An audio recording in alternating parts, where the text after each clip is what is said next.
Hi everyone! Today we're going to talk about eyebrows, and specifically we're going to tell you a little bit about a woman who recently underwent eyebrow transplant surgery with us. Now this woman was in her early 50s and she was just really missing her thick, lustrous, glamorous eyebrows from her youth. We talked about doing a hair surgery and I explained to her how we could move the hairs from the back of the scalp where they were genetically programmed to grow for a longer period of time into the brows. So we made a plan and she came on the morning of surgery and I actually handed her my eyebrow pencil and I said, you go ahead and draw in exactly how you want these to look because we really wanted her to be happy. Here you can see her with the markings on. And we went into the surgical suite and changed her into a gown, and we did the entire procedure under local anesthesia, meaning she was awake but relaxed. We picked up the hair in the back and harvested a linear section of hair-bearing skin, harvesting between 350 and 400 grafts. And then my team carefully separated those into individual follicular units under microscopes. And while they were doing that, then I was numbing her eyebrows and I was creating hundreds of little tiny incisions in and among her existing eyebrows.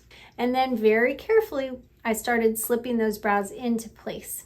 And so her natural clotting factors acted as a glue to hold those grafts in. So you can see, here's what she looked like immediately after surgery. If you look very carefully, you can see how we try to orient the direction of the hairs so that they match that of her existing eyebrows. So we gave her instructions, including a go bag with some saline spray to gently hydrate the grafts a couple times a day. And then she came back and saw us at the 1 week mark. And here are her eyebrows. You can see she still has a little bit of scabbing, which is mostly resolving. The other thing that can happen is a little bit of forehead swelling. That's just from the anesthesia, and it will usually be metabolized over a few days. Unfortunately, all these hairs have to enter a resting phase before they grow back, but she understood and she was cool with that.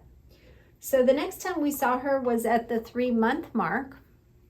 And at this point, basically her grafts had shed, but she still was waiting for the new hairs to come in. So there wasn't a whole lot to see, but it was good to talk about the process. And I always like to reassure people around that 3 to 4 month mark that the hairs are probably starting to come in, but they're certainly nowhere near the full effect.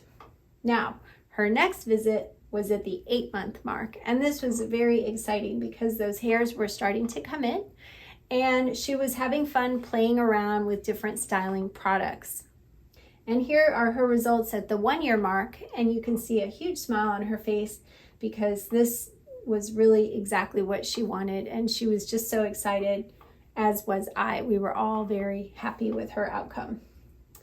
So what are the pros of moving hairs during eyebrow transplant? Well, the hairs are going to grow continuously. So with eyebrow hair, the anagen or actively growing phase only lasts about 3 months. And that's why the hairs are very short and they just fall out. But when we move the hairs from the back of the scalp where they're genetically programmed to grow for 5 to 7 years, that means that the hairs are going to constantly grow. The con is that they will have to constantly be trimmed. And most patients seem to understand that, but I always like to really review that and make sure because it's a little bit of a commitment. Most of our patients who've undergone hair surgery will tell us that they usually trim their eyebrows every 1 to 3 days. And they may also need to be styled. So these are some of the products that our patient really liked during her journey. She used this little eyebrow comb just to kind of orient the hairs the way she wanted them. This brow microfilling pen was helpful because as the hairs were growing in, she was able to use that to darken the skin underneath the brows. And then she also liked this Got2b product by Schwarzkopf because it had a little bit of an adhesive component, and that also helped lay the hairs down exactly the way she wanted them. So here's just a listing of some of the products that she liked. There's other things that you can certainly do besides hair surgery into the eyebrows. Some of my favorite things I like to tell my patients about are either temporary tattoos. Also, there are many adhesive eyebrows, which are extremely natural looking.